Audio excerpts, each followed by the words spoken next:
Hello and welcome sa una nating video talking about special problem-solving strategies.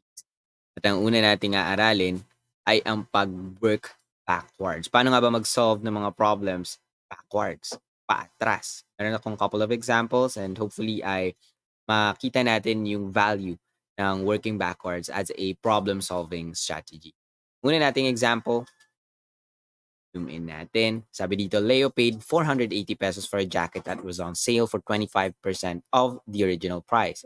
What's the original price of the jacket? Yun ang tanong sa atin. And we have our options here. 600 pesos, 720 pesos, 960, and then letter D is 1,920. So, mahalaga na maunawaan muna natin ano talaga yung nire-require ng problem mula sa atin bago tayo magplano sa kung paano siya isolve. So, ulitin natin. Ang sabi dito, may binayaran daw si Leo 480 pesos para sa jacket. Ngayon, yung jacket na yun was on sale. 25% of the original price yung binayaran ni Leo. Iba ito sa pagsasabing binawasan ng 25% yung original price ng jacket. Alright? It's different. At ang nagbigay sa akin ng hint ay itong keyword na ito. Sabi dito, off. 25% off the original price, yung 480 pesos. So, paano natin ito masasolve backwards? Alam natin na yung 480 pesos ay 25% yung original na presyo nung jacket. And yung original na price, in terms of percent, is essentially 100. So, paano natin magagawang 100 yung 25? Sigurado ako may idea ka na. Multiply lang natin sa 4. Kasi yung 25% na 480 pesos is just 1/4 of the original price. Diba? Ang 25% ay 1/4 din. Ang ibig sabihin yan, masasolve natin yung 100%, which is the original price of the jacket, by simply multiplying 480 by 4. So, let's go ahead and do that. Multiply mo lang sa 4, and number multiplied by 0 is 0. You have 4 multiplied by 8. That will give you 32.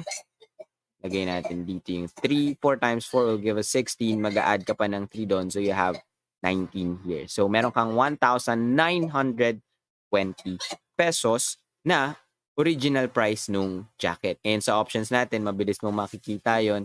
Siya si letter D.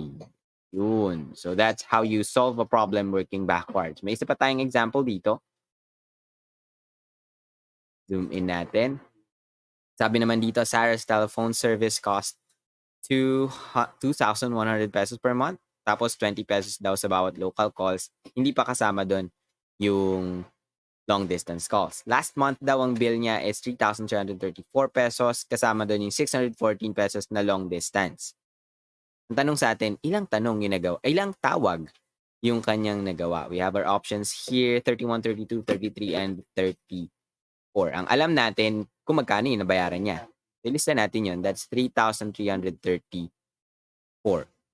Kung siguradong magbabayad siya ng 2,100 per month, baka pwede na nating isubtract yun.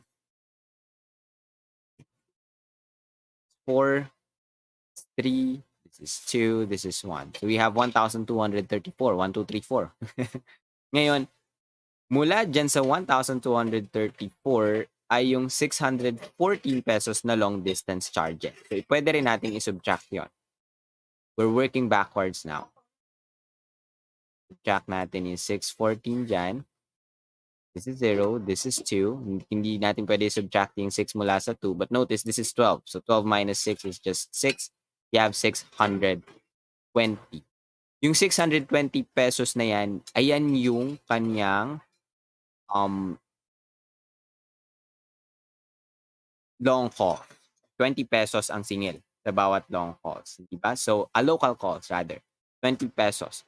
So, ang tanong sa atin, ilang tawag ang nagawa niya kung kinailangan niya magbayad ng 620. So, all you need to do is to actually divide that by 20. So, sa 100 merong 5. 600 is automatically 30 plus 1. Kasi may isa pang 20. So, that's 31 calls. Hindi ko na pinakita yung proper division. Pero, I think it's quite easy to spot that it's actually letter A.